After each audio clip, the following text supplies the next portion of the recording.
YouTubers, Pastor Bob. Hey, we're kind of worried about what are we at, week 7 or week 8 of this COVID-19, and you know what? People are starting to think that, hey, this kind of stinks. You know, things are not adding up. There's been too many doctors that have come on the record stating that, you know what? The government's pressuring us to mark every single death as COVID-19. And there are places where they're realizing that, you know, the emergency rooms have never been full. Both ships on both coasts, those 1,000-bed ships that they brought in, they weren't used by a single patient, I don't think. Things are not adding up. And people are starting to realize that. You know, something I noticed the other day that I thought was kind of fishy was when I went into Rayleigh's Bel Air, which is one of our grocery stores, they had these little stickers with the 2 feet, you know, and they set them 6 feet apart, and it says social distancing. You're supposed to keep, everybody stays 6 feet apart. Well, I went into Walmart and they had the same stickers. And they had these big arrows printed up that were stickers stuck on the floor that were 6 feet long. And you know, they just, all this stuff, I noticed about the same thing in both stores. And I'm sitting there thinking, well now, if those are in both these stores, they're probably in every store that's open all the way across America. And I'm thinking, when did those stickers get manufactured? I mean, they've already been down there at least 4 weeks. So that means from the time this thing started to the time social distancing came about, you mean to tell me they found a factory and they were able to design all those stickers and get them printed up? That's kind of fishy to me. I don't think so. It kind of looks to me like that was all done ahead of time. They were pre-printed, pre-distributed before this thing ever started. This whole thing seems pretty darn fishy to me. So this is what I want to talk to you about. You know, remember when 9/11 happened? You know, when 9/11 happened, it didn't take me too long to figure out that that was a scam.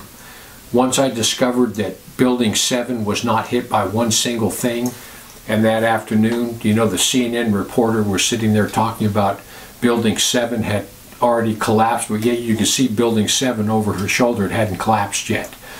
And then about 30 minutes later, it did the most perfect implosion. It was done by a demolition team. And that's what showed me that 9/11 was a complete inside job.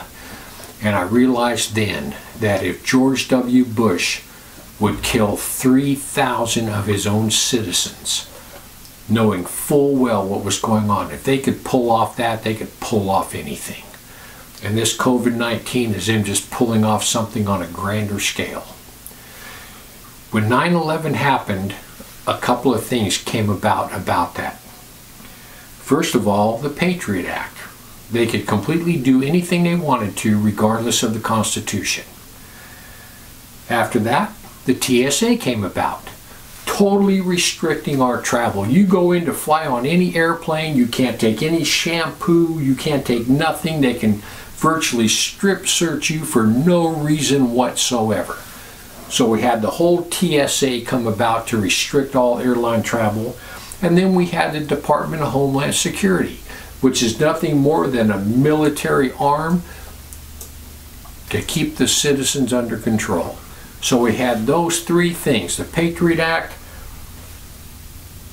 the TSA, and Homeland Security, all came about through 9/11. People, I got a feeling there's going to be some things come about from this COVID thing. I think this social distancing, them not wanting people to talk to each other, them not wanting people to gather, I think we're going to have a lot of things that come about from this COVID-19.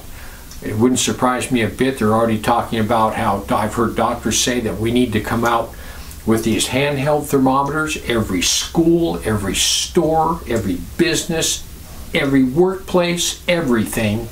When somebody shows up to come walk into a store, kids go to school, someone shows up for work, someone's standing there at the door to press that little button and take their temperature before they come in. If they're not 98.6, they go back home. We're going to have some repercussions from all this. I can almost guarantee it. But listen, people, this is what you need to know. We're in the end times. We're in the end times. It's only going to get worse. This will go away, and just within a couple months, maybe next year, something bigger is going to happen. Then something bigger than that's going to happen. Then something bigger than that's going to happen. People, we're living in the end times. We have a front row seat for the end of time. So what do? Nothing. You sit back and watch.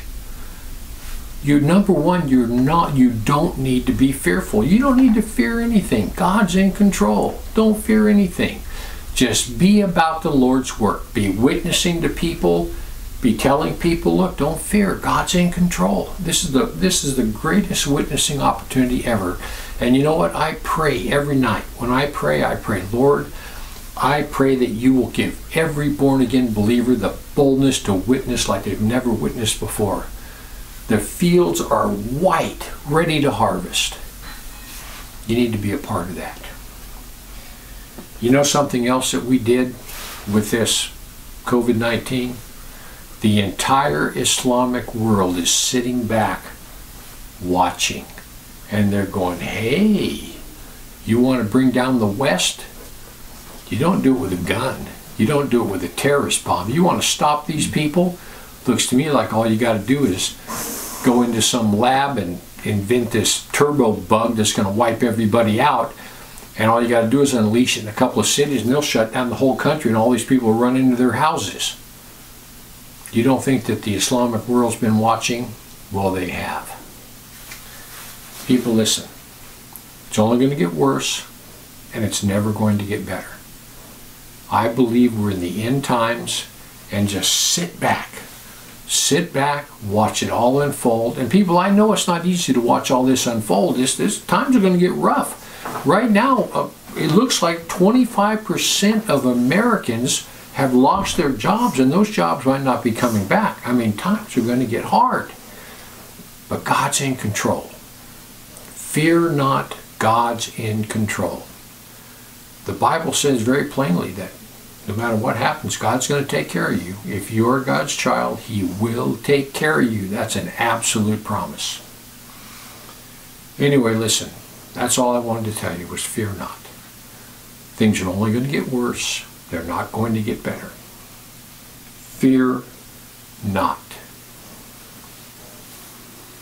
Anyway, I just wanted to give you something to think about. Heaven or hell, you choose. Just remember, once you take your last breath, it's a done deal.